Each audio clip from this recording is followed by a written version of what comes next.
Welcome into Steelers Talk. I'm your host, Jack Sperry, and it wasn't the best performance for the Pittsburgh Steelers here in the second week of the NFL preseason, losing to the Buffalo Bills in a touchdown-less affair by a final score of 9-3. So, this game, guys, he came into the night. I thought if Russell Wilson came out and played great, then he probably would have solidified the QB1 spot to start the season. But needless to say, Russell Wilson and Justin Fields, the two contenders to be the starting quarterback of the Pittsburgh Steelers, were the only two quarterbacks to get snaps at quarterback today, and you're only able to muster up 3 points. That's not good enough, period, point blank. You need to see more from these guys. And like I usually say, when it comes to preseason, if you play well, that doesn't necessarily mean you're going to be good in the regular season. But if you're not playing well, especially as a quarterback, against vanilla defenses in the preseason, that is a significant red flag for a football team. And today, the quarterback play, I'd say, definitely wasn't good enough. I do think that the offensive line didn't give these quarterbacks a fighting chance, which we'll get to here in a second. But just overall, I thought the Steelers' defense played generally pretty good. Didn't give up a touchdown. They had an interception on Mitchell Trubisky.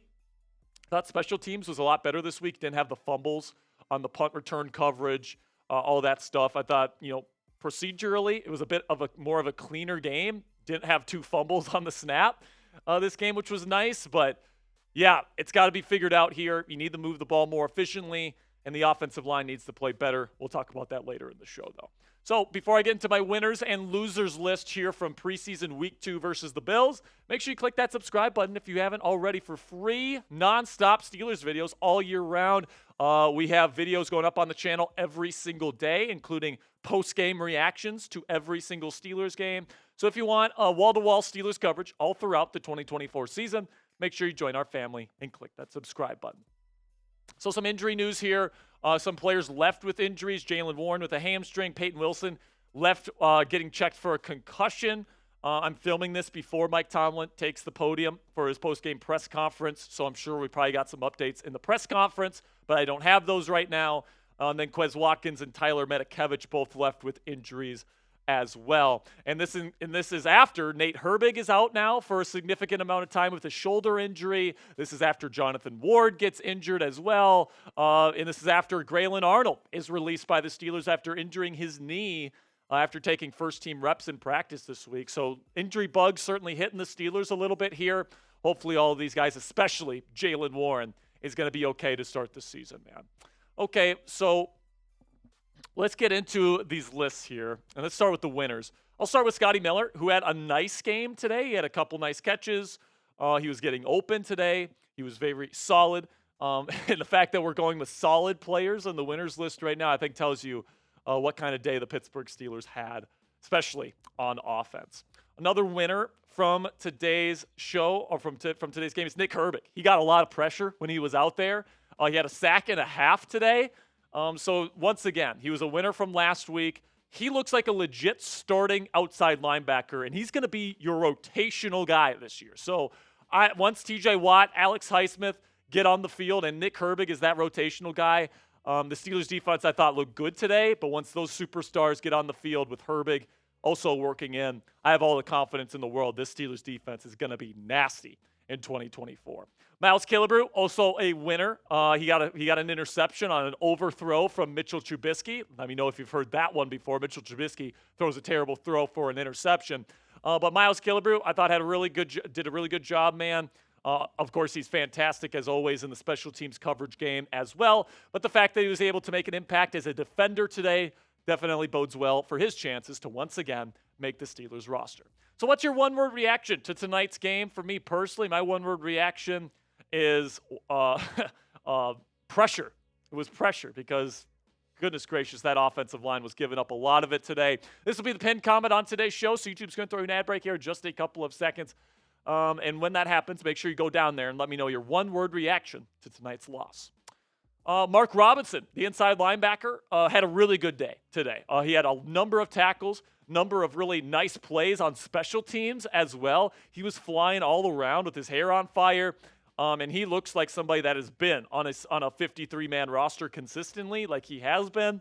And he certainly made his case tonight to make the final team because he can provide that value on special teams and as a run defender that he was showing off today, especially if Payton Wilson is dealing with an injury here. Mark Robinson definitely made a good case to make the final team this year.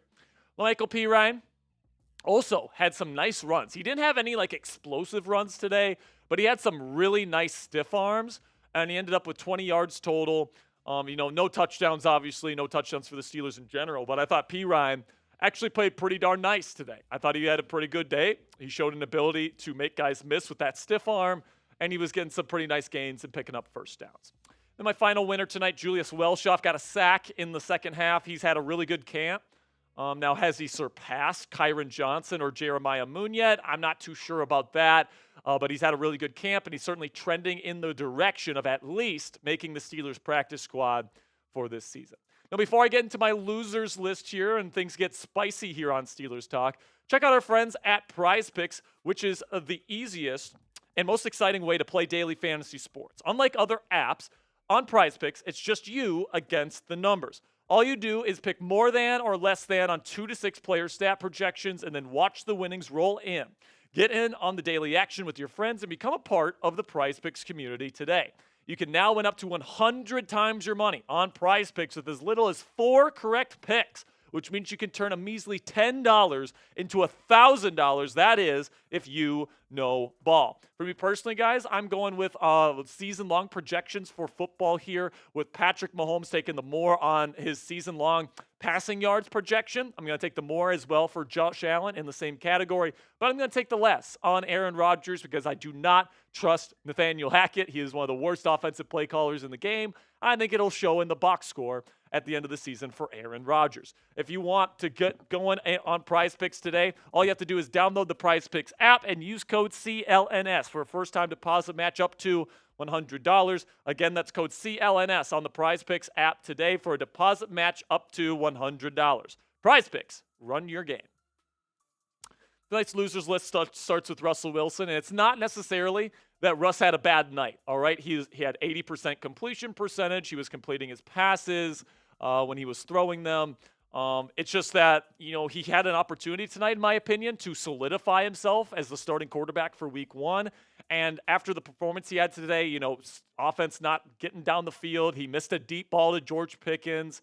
I just think it's pretty obvious that Russ had an opportunity to really solidify himself tonight, and he didn't quite do that. Now, he'll have another opportunity to do it next week, all right, in the third preseason game. So it's still far from over. I still think he's in the saddle to be the week 1 starting quarterback here in Pittsburgh. Had some nice plays today. I thought he had a really nice throw over the middle of the field to, I believe it was his 3rd or 4th read to Van Jefferson for a first down.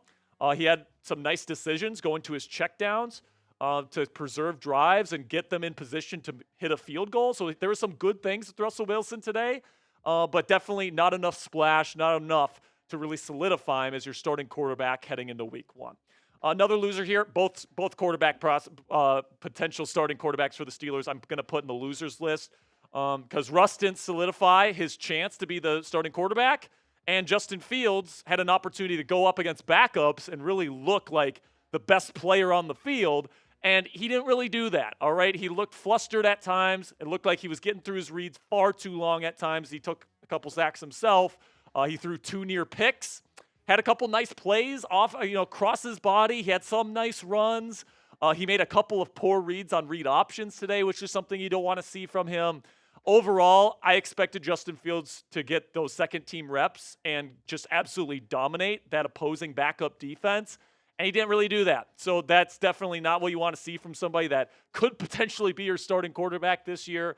So he makes my losers list as well. And then just the offensive line in general deserves to be in this list. Tons of penalties, false starts galore, and just a ton of pressure put on these quarterbacks. It's hard to evaluate Russell Wilson and Justin Fields and what they can do when guys like Broderick Jones are giving up quick pressures every single play. I mean, Broderick Jones gave up 5 pressures within the first 2 seconds of a snap in the first 3 drives. Gave up 3 sacks to Russell Wilson. He had a total of 3 seconds to throw all those throws. So Broderick Jones, it's a big question mark with him, man. He's had a really bad camp to this point. He's put 2 bad games of tape out there in the preseason against starters. And it's definitely concerning. He cannot go up against guys like Myles Garrett and Trey Hendrickson if he's going to play left tackle for this team in the future and look like that. Now, I will say that I don't think the Steelers have handled his situation very well. They're having him practice both at left and right tackle, which is not a good decision for Broderick Jones at all. So I guess we'll see what they end up doing. I'm hoping they just park him on the left side. He's more comfortable there. Right tackle's just not going to work for him, I don't think.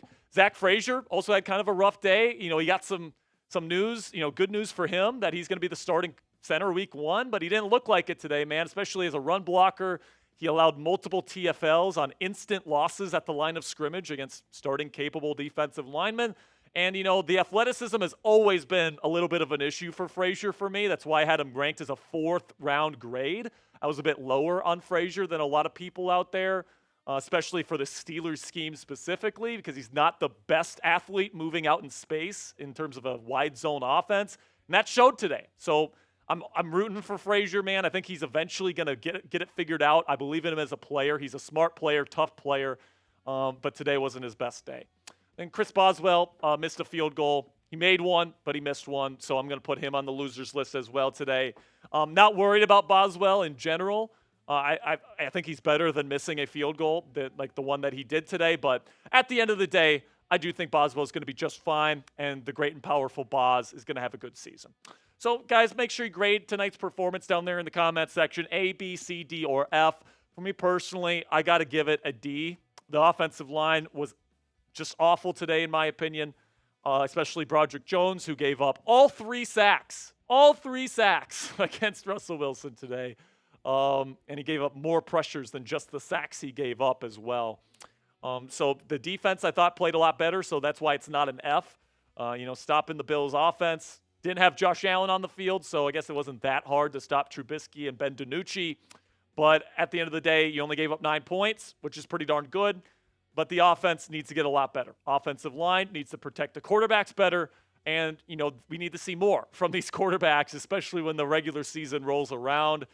I think they had 5 drives with the first-team offense today. 4 of them were 3-and-outs, something like that. That's unacceptable, plain and simply. And Russell Wilson needs to play better than he did today, even with the pressure that he had, if he wants to be the long-term starting quarterback of the Pittsburgh Steelers. Okay, guys, make sure you click that subscribe button if you haven't already. We will be going live for every single Steelers game this year. I'm currently recording this during our watch party here for preseason week 2. We'll be back next week with our live watch party for week 3 of the preseason. I'm guessing we're going to see a lot of Russ. We're going to see a lot of Fields, and we're going to figure this thing out as we get ready for week 1 against the Atlanta Falcons. So appreciate your guys' support. Make sure you click that subscribe button. And until next time, here we go, Steelers.